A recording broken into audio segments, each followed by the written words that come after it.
little known agreement that could put the US and China at war.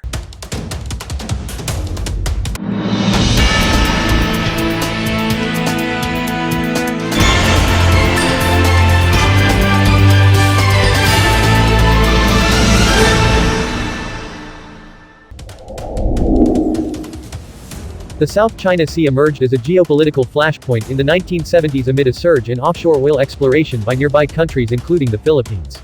But the dispute was also intrinsically shaped by the waning days of the Vietnam War. As South Vietnam floundered, both North Vietnam and the People's Republic of China scrambled over maritime features to strengthen their territorial claims in the disputed sea.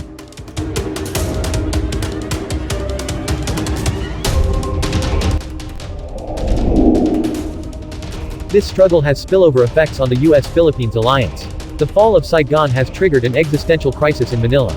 Since gaining independence in 1946, the Philippines has continued to rely on the United States as guarantor of its national security.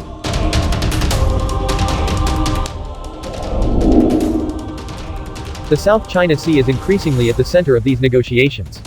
North Vietnam's takeover of Southwest Cay in the Spratly Islands in April 1975 prompted Marcos to discuss with US Ambassador William Sullivan whether and how MDT was applied to these islands.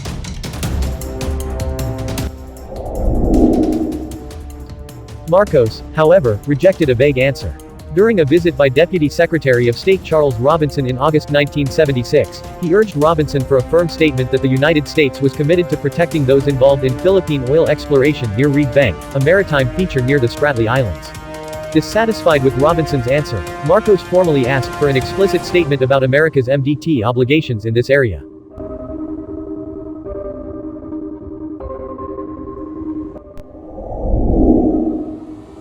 The result was an official document that reaffirmed America's obligation to respond to attacks on the Philippines and stated that the United States was pleased to receive assurances from the Philippine government that it has no intention of involving the United States in the settlement of territorial disputes.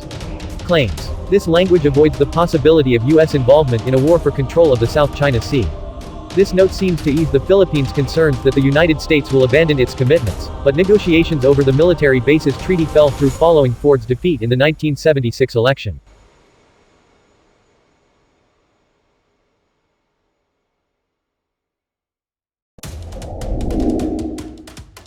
The Philippines did not seize more territory, but instead sought to resolve disputes through diplomatic and legal means. But China's increasing assertiveness and harassment of Philippine vessels has brought the South China Sea to a boil.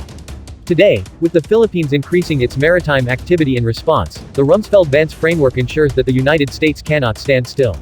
Ultimately, if tensions in the South China Sea erupt into violence, the formula adopted in the 1970s means Washington must either abandon old allies or embrace a conflict with China that it may wish to avoid.